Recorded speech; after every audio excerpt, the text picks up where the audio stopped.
Hey, everybody. Today, I want to talk to you about how I connect to the ego, the subconscious, and the vessel to help people through their healing journey. And I have to be able to show you this so you can also do the same thing for yourself. When I'm in a session, a private session with a person, often I will find that the healing is being prevented by the ego. So what I'll do is I'll ask the client to bring up a picture of their ego in their mind. So they will ask the ego to please show themselves in their mind's eye, in their visualization. They are not in meditation at this time. They're just closing their eyes and asking for it to be seen. And the ego will always show up differently the very first time. Sometimes it shows up as nothing, but they can feel the ego's there. Other time it may just be a pinpoint of light or a small discoloring in their mind's eye. And then sometimes it actually shows up as their child or whatever they want to display. So again, ask yourself, close your eyes, go inside and say, ego, please show yourself to me. And when the ego comes up, you're going to ask the ego a real simple question. You're going to say, do you feel loved? And again, these aren't necessarily with your words, but inside when you're talking to the ego.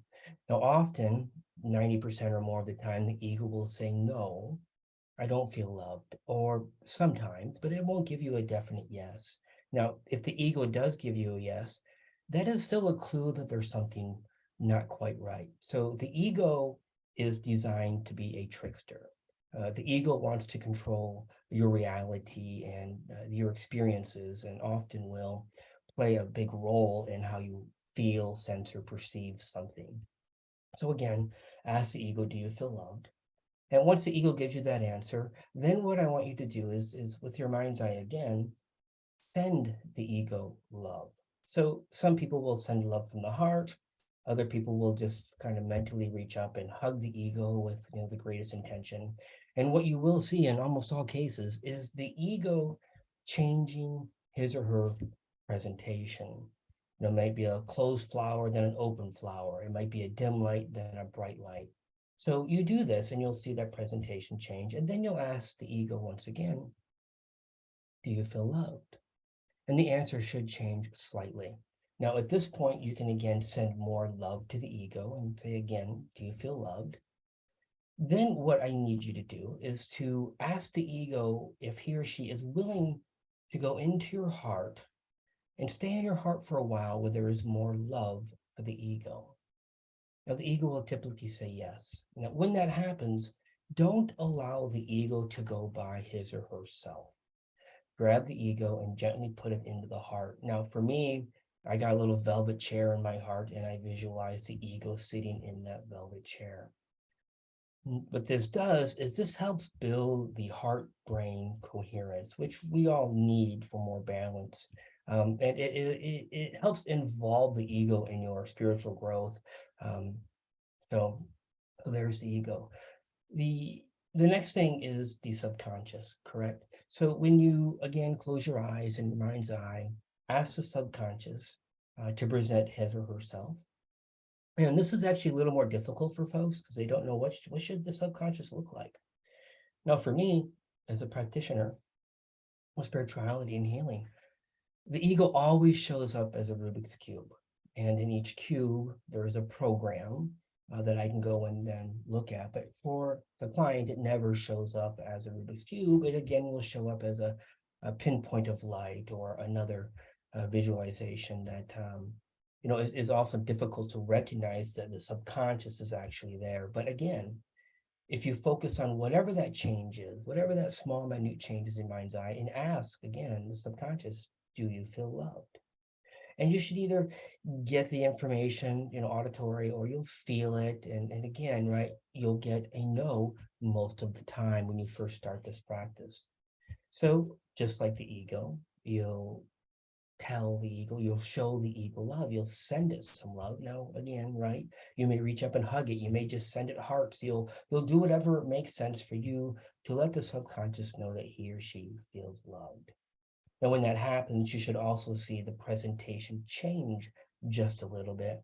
And again, you can ask the question, do you feel loved? And you can send it more love.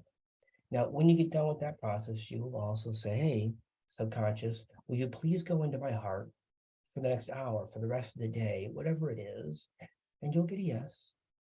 And again, grab the subconscious and place it into your heart. And again, I have another little red velvet chair in my heart, and I allow that to sit in that chair. Now, when it's in there, you're building again the heart brain coherence. So the ego controls some of the subconscious programming. And when we have situations in life that require us to be really observant of our behavior and our understanding, our reaction, I always ask my ego and my subconscious to go into my heart before I engage.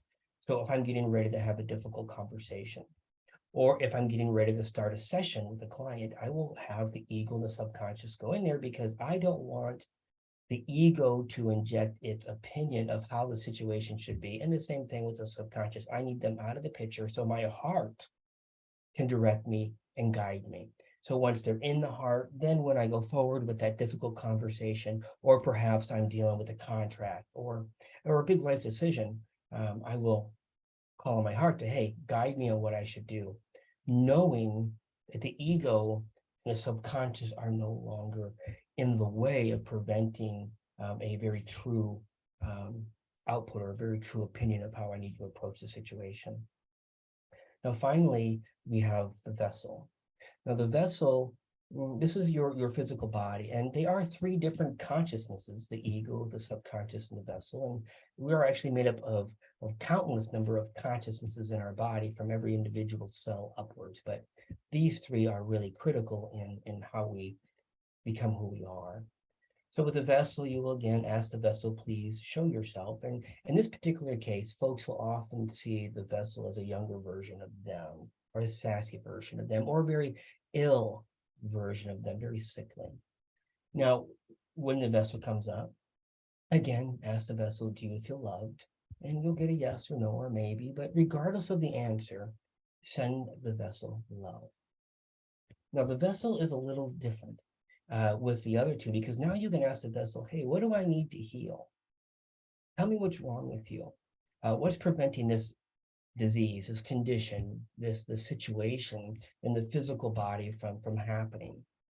And the vessel will give you an answer. And from there, you can then begin to work on your own health or healing journey simply by having these conversations with the vessel. Vessel is key and critical for your own understanding of how you should move forward. And again, often with clients, I will walk them through this process, and the vessel will tell me in them, hey, I can't heal because I have some ancestral trauma, or I can't heal because such and such condition is related to childhood trauma, and so on and so forth. So very, very critical to help us understand why we are the way we are and why we cannot heal. So there you have it. Taking the ego, taking the subconscious, placing it in the heart, and then learning to develop a relationship with the consciousness of your vessel will take you very far in creating a better reality for yourself and even understanding yourself and how you feel and react. Thank you very much.